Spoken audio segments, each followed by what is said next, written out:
the Supreme Court has issued another blow to the Affordable Care Act. This is in regard to an Obamacare law regulation that would force employers to give their employees health care coverage that includes free contraception. Now, this was a big controversial issue when there were debates about the Affordable Care Act, but it was an important part of the legislation because what it would do is it would lower healthcare costs, right? Unwanted pregnancies cost tens of billions of dollars in the United States. And so it was, and by the way, I mean, your employer shouldn't have any say over how you spend your money or what goes on between you and your doctor. So things aren't looking good for the Affordable Care Act. Remember, the Trump administration is also challenging the entire law and trying to repeal it through the Supreme Court. So this is not looking good, but here's what we know so far. The Supreme Court on Wednesday voted 7-2 to uphold rules established by the Trump administration that would allow employers with sincerely held moral or religious objections to deny their employees access to free contraceptive coverage. According to government estimates, the religious exemption would lead to possibly as many as 125,000 women losing their coverage. That number seems incredibly low to me, to be honest with you. I think the number is actually higher than that. But I just think it's fascinating that at a time when there is overwhelming evidence indicating that Republicans, conservatives, they don't care about our lives because they would rather send us back to schools early or reopen the economy early in the middle of a pandemic. Like, how are they making the argument that like, no, we're pro-life and that's why we're fighting this. That's why we're doing it. No, you're not pro-life. Like the Republican Party is not pro-life. This pandemic proves it. This pandemic proves it, period. But anyway, this just, it infuriated me because we should not be insured through our employers anyway. And the fact that corporate Democrats have fought Medicare for all or single payer healthcare so aggressively, and they kept like boasting about employer provided healthcare is infuriating because they helped to steer us in this direction.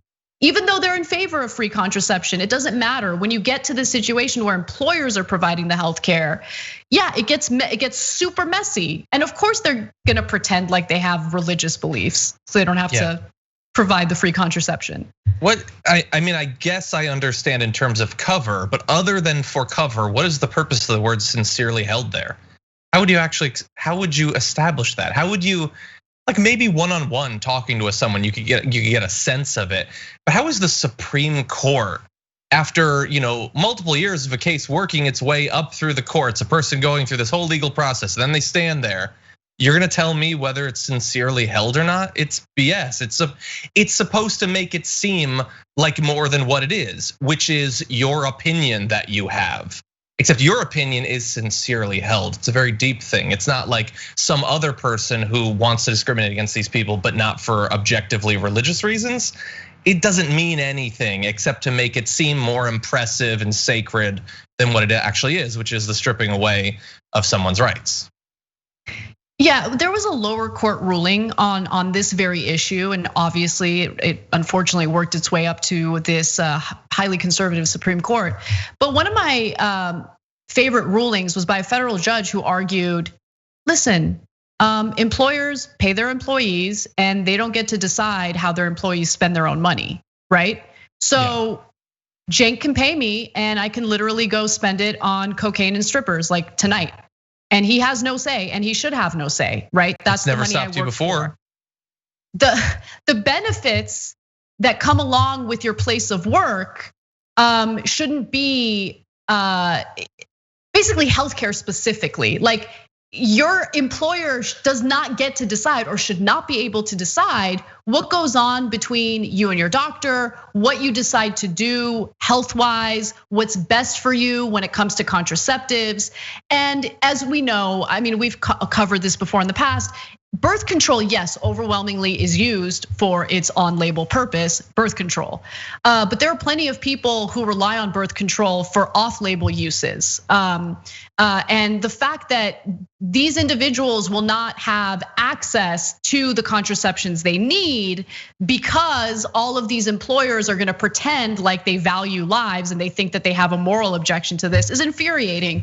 But again, all of this could be solved if we didn't have this broken system where employers provide our health care. By the way, just real quick, I do wanna note that Justice Ruth Bader Ginsburg and Justice Sonia Sotomayor were the two Supreme Court justices who voted, they were the ones who disagreed with this majority opinion.